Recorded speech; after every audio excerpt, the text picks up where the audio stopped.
Bienvenidos a Escuchando para Recibir Bendición.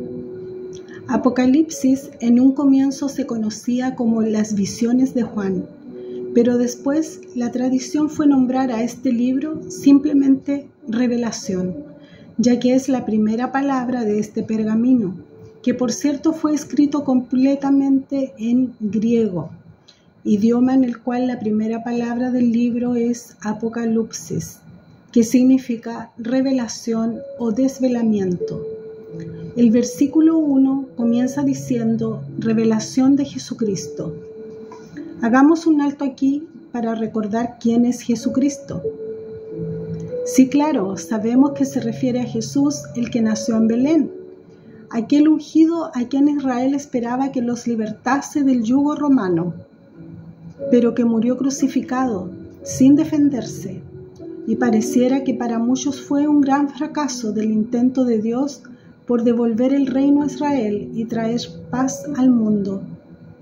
Algunos incluso ven su muerte como una victoria del maligno, porque no entendieron que su reino no es de este mundo, aunque Él se los explicó en parábolas a todos los que se acercaban a escucharlo, y a sus discípulos en privado les revelaba el significado de esas parábolas. Si recordamos las parábolas de la perla de gran precio, la moneda perdida y la del hijo pródigo, son ejemplos de cómo Jesús enseñó a los de su época acerca de su reino. Pero los judíos esperaban un Mesías poderoso, del linaje de David, majestuoso, como Salomón, que dominara no solo a Roma, sino a todo el mundo. Y felizmente para todos nosotros, Dios encubrió sus mentes para que no vieran al que traía no solo paz, sino salvación eterna para todo aquel que cree por la predicación de Jesucristo, según la revelación del misterio que ha mantenido oculto desde tiempos eternos, pero que ha sido manifestado ahora y que por las escrituras de los profetas, según el mandamiento del Dios eterno, se ha dado a conocer a todas las gentes para que obedezcan a la fe. Romanos 16, 25 al 27 y Primera de Pedro 1, 10 al 12. La fe de muchos se ha enfriado, porque Jesucristo no ha regresado, y en las mentes de la mayoría el Jesucristo recordado es aquel débil crucificado. Para unos es el bueno que lleva sus cargas, para otros es el que les cumple los deseos o les hace los mandados. Tristemente, para algunos desvergonzados, es el que les hace ricos, toda vez que usan su nombre para enseñar falsos evangelios y tomar el dinero de los crédulos que no están firmes en su fe. Qué triste la imagen que muchos tienen de Jesucristo y cómo de ser el Salvador del mundo ha venido a ser el dador de cosas materiales. Porque cuando pensamos en bendiciones, normalmente lo asociamos a una vida de lujo, a una casa grande, a cambiar de coche cada año, al éxito empresarial, y olvidamos que Jesús se compadeció de las multitudes hambrientas, de los leprosos, de las viudas, y qué no decir de todos los pecadores. Fue gentil con los niños, amable con los cobradores de impuesto. No señaló con el dedo a una mujer pecadora, sino que escribió en el polvo, quizá para recordarnos de dónde salimos y a dónde hemos de volver. Sus seguidores quedaron observando el cielo cuando ascendió y prometió que volvería. Pienso que muchos de ellos recién ahí se dieron cuenta que Jesucristo es el Hijo de Dios. Sigamos con el versículo. Dice, Dios quiso que enseñara a sus servidores mediante esta revelación lo que va a suceder pronto. Dios es quien le da a Jesucristo esta revelación para que le fueran mostradas a sus siervos las cosas que deben suceder pronto. Analicemos un poco esta secuencia de revelaciones.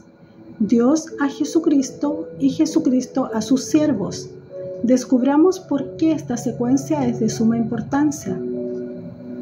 Ya lo vimos en Romanos 16:26, pero Jesús mismo ya lo había dicho cuando dijo: mi doctrina no es mía, sino de aquel que me envió.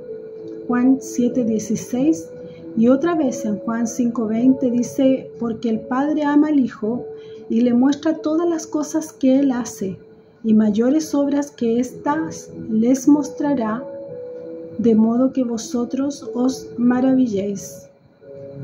Y eso es lo que sucede cuando leemos y escuchamos Apocalipsis. Nos maravillamos, pues nos habla de cosas en las cuales anhelan mirar los ángeles, según 1 de Pedro 1:12.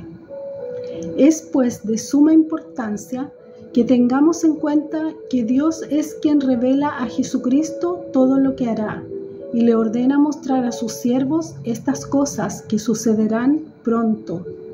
Esto nos enseña por una parte el orden divino y por la otra la posición real de Jesucristo, que no está en la tumba, sino que está en los cielos, glorificado, y ha recibido estas maravillas del Padre. Sigamos con el versículo 1, que a continuación dice: envió a su ángel. Ángel es una palabra que significa mensajero. Se trata de una criatura que no es de este mundo, sino del mundo espiritual, los ángeles de los cielos y los caídos. Sabemos que Jesucristo tiene a su disposición miles de ángeles que le sirven. Ya lo dijo en la cruz: 12 legiones, Mateo 26:53.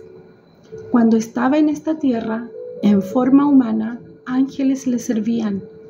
Anunciaron su nacimiento, le sirvieron los 40 días que estuvo en el desierto, le acompañaron cuando ascendió a los cielos.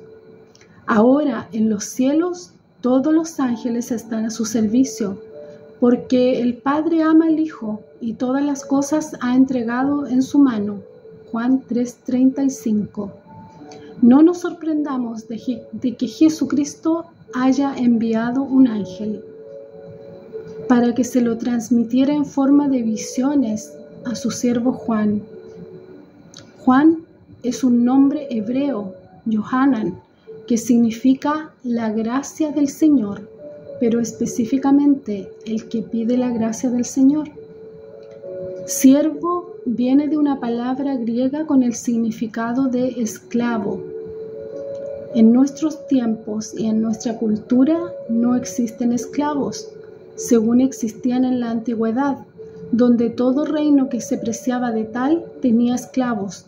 Los botines de guerra, los pueblos sometidos o los que contraían deudas y no podían pagar, incluso un padre podía pagar una deuda dando una hija o hijo en esclavitud o volviéndose él mismo un esclavo.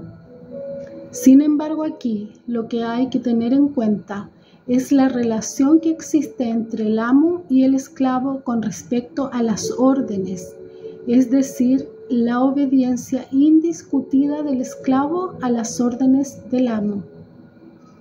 Es en la obediencia donde debemos centrar nuestra atención, porque esta es una palabra clave para comprender no solo el libro de Apocalipsis y toda la Sagrada Biblia, sino nuestra correcta relación con el Señor Jesucristo. Hasta el próximo episodio.